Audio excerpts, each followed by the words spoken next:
കൊല്ലം ജില്ലയിലെ പ്രധാന വിനോദസഞ്ചാര കേന്ദ്രങ്ങൾ. തേവള്ളി കൊട്ടാരം. അഷ്ടമുടി കായലിന്റെ തീരത്ത് സ്ഥിതി ചെയ്യുന്ന ഒരു മാളികയാണ് തേവള്ളി കൊട്ടാരം. 1811, 1819 കാലഘട്ടത്തിലാണ് തേവള്ളി കൊട്ടാരം നിർമ്മിച്ചത്. നിർമ്മാണം നടക്കുന്ന സമയത്ത് ഗൗരി പാർവതിബായി ആയിരുന്നു ഭരണാധികാരി. അമൃതപുരി. ലോക പ്രശസ്ത ആത്മീയ ഗുരുവായ മാതാ അമൃതാനന്ദമയി ദേവിയുടെ പ്രധാന ആശ്രമമാണ് അമൃതപുരി. മാതാ അമൃതാനന്ദമയി മഠത്തിന്റെ അന്താരാഷ്ട്ര ആസ്ഥാനം കൂടിയാണ് ഈ സ്ഥലം. കൊല്ലത്തെ ഒരു തീർത്ഥാടന കേന്ദ്രം കൂടിയാണിത് എന്ന് പറയാം. മഹാത്മാഗാന്ധി ബീച്ച്. കൊല്ലം ജില്ലയിലെ ചിന്നക്കടയിൽ നിന്ന് 2 കിലോമീറ്റർ അകലെയായി കൊല്ലം ബീച്ചിനോട് ചേർന്ന് സ്ഥിതി ചെയ്യുന്ന ഒരു ഉദ്യാനമാണ് മഹാത്മാഗാന്ധി പാർക്ക് അഥവാ MG പാർക്ക്. കൊല്ലത്തെ പ്രധാനപ്പെട്ട ഉല്ലാസ കേന്ദ്രങ്ങളിലൊന്നായ ഈ പാർക്ക് കൊല്ലം മുനിസിപ്പൽ കോർപ്പറേഷന്റെ ഉടമസ്ഥതയിലുള്ളതാണ്.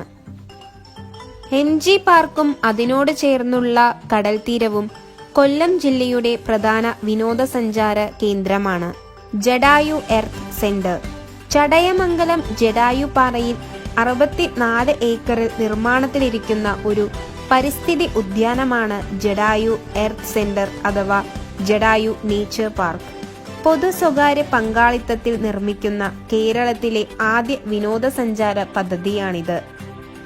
പാലരുവി വെള്ളച്ചാട്ടം. ആര്യങ്കാവിനടുത്ത് സ്ഥിതി ചെയ്യുന്ന ഒരു വെള്ളച്ചാട്ടമാണ് പാലരുവി വെള്ളച്ചാട്ടം. കൊല്ലം ജില്ലയിലെ പ്രധാന വിനോദസഞ്ചാര കേന്ദ്രങ്ങളിലൊന്നായ പാലരുവിക്ക് ഏതാണ്ട് 91 മീറ്റർ ഉയരമുണ്ട്. ഇത് ഇന്ത്യയിലെ 40ാമത്തെ വലിയ വെള്ളച്ചാട്ടമാണ്. പുനലൂർ.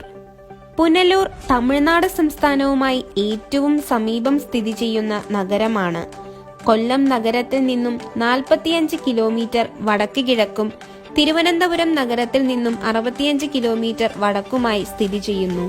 1888 ഒരു ബ്രിട്ടീഷുകാരൻ സ്ഥാപിച്ച പുനലൂർ പേപ്പർ മിൽസ്, പുനലൂർ തൂക്കുപാലം എന്നിവയാണ് ഇവിടെ കാണാനുള്ളത്. തിരുവിതാംകൂറിലെ ആദ്യത്തെ റെയിൽപാത പുനലൂർ വഴിയായിരുന്നു. അഷ്ടമുടിക്കായൽ. വലിപ്പം കൊണ്ട് കേരളത്തിലെ 2ാമത്തെയും ആഴമുള്ള നീർത്തട ആവാസ വ്യവസ്ഥയുമുള്ള ഒരു കായലാണ് കൊല്ലം ജില്ലയിലെ അഷ്ടമുടിക്കായൽ. പനയാകൃതിയിലുള്ള ഈ വലിയ ജലസംഭരണി വലിപ്പത്തിൽ വേമ്പനാട് കായലിന്റെ തൊട്ടുപുറകിൽ സ്ഥാനമുറപ്പിക്കുന്നു. കൊല്ലത്തെ വിനോദസഞ്ചാര മേഖല കൂടിയാണിത്. മൺട്രോ തുരുത്ത്. അഷ്ടമുടിക്കായലിനും കല്ലടിയാറിനുമിടയിൽ സ്ഥിതി ചെയ്യുന്ന ഒരു ദ്വീപ് സമൂഹമാണ് മൺട്രോ തുരുത്ത്. ഈ പ്രദേശത്തിന്റെ ആകെ വിസ്തീർണം 13.37 ചതുരശ്ര കിലോമീറ്റർ ആണ്. ഇവിടെ എത്തുന്നതിന് റോഡ്, റെയിൽ, ജലഗതാഗത സൗകര്യങ്ങൾ ലഭ്യമാണ്. തെന്മല. പ്രകൃതി രമണീയമായ ഒരു മലയോര ഗ്രാമപ്രദേശം. ഇത് സഹ്യപർവ്വതത്തിന്റെ പടിഞ്ഞാറേ അരികിൽ സ്ഥിതി ചെയ്യുന്നു. ഇന്ത്യയിലെ ആദ്യത്തെ ഇക്കോ ടൂറിസം പദ്ധതിയാണ് ഇത്. ഹരിതാഭമായ പ്രകൃതിയും ജൈവ വൈവിധ്യവും തെന്മലയുടെ സവിശേഷതകളാണ്. മലനിരകളും പുഴകളും അരുവികളും നിറഞ്ഞതാണ് ഭൂപ്രകൃതി. Thangassery light house. തങ്കശ്ശേരി ഗ്രാമത്തിൽ സ്ഥിതി ചെയ്യുന്ന വിളക്കുമാടമാണ് തങ്കശ്ശേരി വിളക്കുമാടം. 144 അടി ഉയരമുള്ള ഈ വിളക്കുമാടം കേരളത്തിലെ ഏറ്റവും ഉയരമുള്ള വിളക്കുമാടമാണ്. ആദ്യകാലത്ത് മണ്ണെണ്ണ വിളക്കിൽ ജ്വലിച്ചിരുന്ന ഈ വിളക്കുമാടം ഇപ്പോൾ വൈദ്യുതി ഉപയോഗിച്ചാണ് പ്രകാശിപ്പിക്കുന്നത്. ശാസ്താംകോട്ട കായൽ.